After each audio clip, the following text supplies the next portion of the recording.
bienvenue sur ma chaîne. Je suis très heureuse de partager avec vous une autre histoire de crime. Je vous invite à vous abonner et à liker après le visionnage en guide de soutien. Merci et à très vite pour une autre vidéo.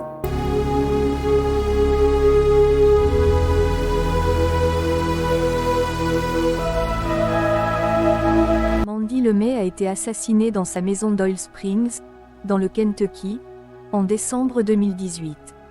Bien que la police ait arrêté l'agresseur sur place, elle n'était pas préparée à l'horreur du crime. Dans cette vidéo, les détails des entretiens avec les membres de la famille de la victime et les enquêteurs.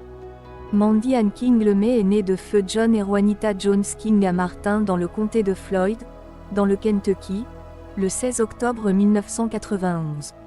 Sa sœur, Juanita Howell, se souvient.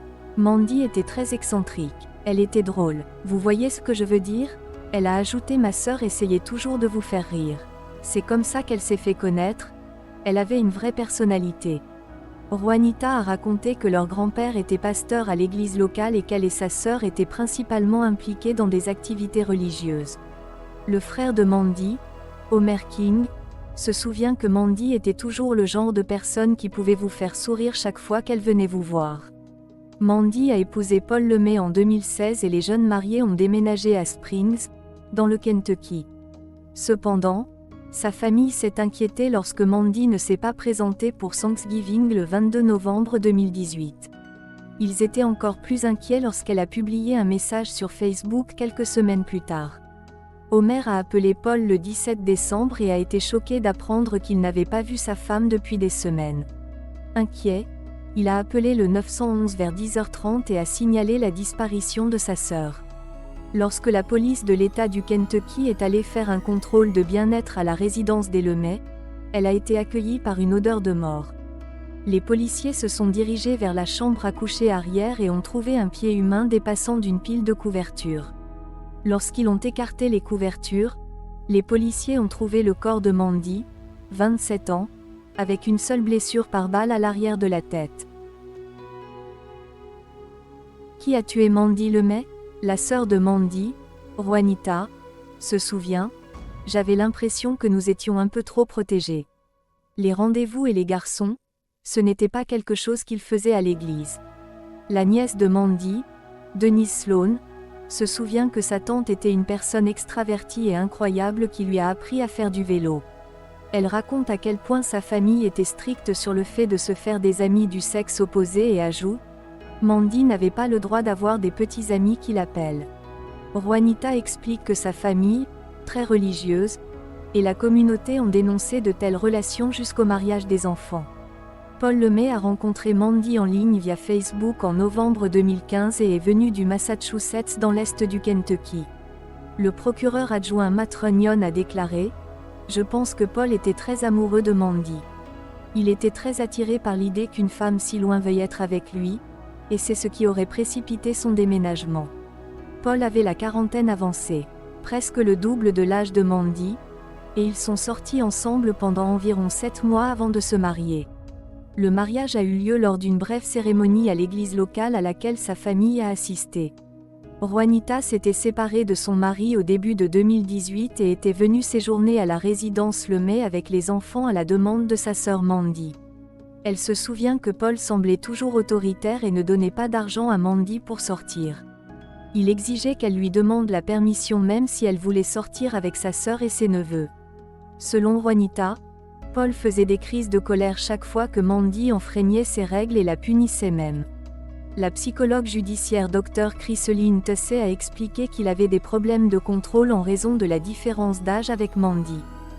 Selon le Dr. Tussey, Paul avait presque l'âge du père de Mandy, et il devenait anxieux chaque fois qu'il sentait qu'il perdait le contrôle et s'en prenait donc à lui.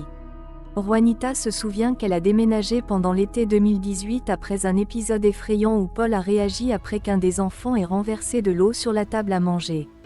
Il a attrapé Mandy et le couple est sorti précipitamment de la résidence pour qu'elle rappelle après un moment et pleure pendant qu'elle demandait à sa sœur de partir. Homer, le frère de Mandy, a déclaré: ils se disputaient toujours parce qu'il était très souvent sous l'effet de l'alcool. La famille de Mandy a essayé de la dissuader d'être avec lui pendant tout ce temps. La veille de Thanksgiving 2018, Mandy a appelé sa sœur et lui a dit qu'elle avait quitté Paul et emménagé chez une amie. Lorsqu'elle a raté le dîner de famille, Juanita s'est inquiétée mais n'a pas pu la joindre. Quelques semaines plus tard, Mandy a publié un message sur Facebook le 17 décembre, déclarant qu'elle avait besoin de s'éloigner un moment. Cependant, sa famille était tendue en voyant le message, et Juanita a expliqué l'orthographe et le style d'écriture, indiquant que sa sœur ne l'avait pas écrit. Une fois arrivés à la résidence des Lemay, les policiers ont vu Paul à l'intérieur avec son arme à feu, mais ont refusé d'ouvrir la porte. Les forces de l'ordre ont dû l'arrêter en usant d'un stratagème avec un voisin et l'ont accusé de meurtre et de maltraitance de cadavres après avoir découvert le corps de Mandy. En raison de l'état avancé de décomposition, le coroner a conclu qu'elle était morte depuis des semaines. Paul Lemay est toujours incarcéré aujourd'hui. Bien qu'Homer ait affirmé que Paul avait tué Mandy à cause d'une « rage jalouse », il a déclaré que le mari avait invoqué une autre raison. Homer a déclaré que Paul avait allégué qu'elle avait pris brièvement de la méthamphétamine. Paul avait initialement plaidé non coupable lors de sa première comparution devant le tribunal le 20 décembre 2018. Cependant, il a retiré son plaidoyer et a plaidé coupable le 22 septembre 2020. Le tribunal l'a condamné à 45 ans de prison en octobre 2020. Selon les documents officiels de la prison, l'homme de 54 ans est incarcéré au complexe correctionnel Luther Lequette. Les dossiers de détention de Paul indiquent qu'il serait admissible à une libération conditionnelle en décembre 2038, tandis que sa peine expire en décembre 2063.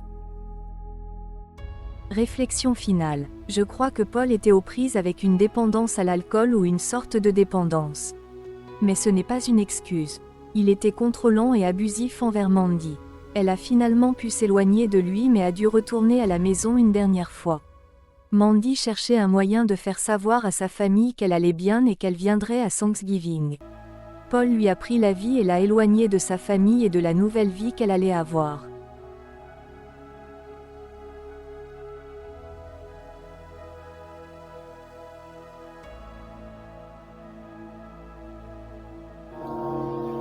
Nous voilà à la fin de cette vidéo. À retenir, la vie est un mystère qu'il faut vivre et non un problème à résoudre. Soyons prudents. Merci.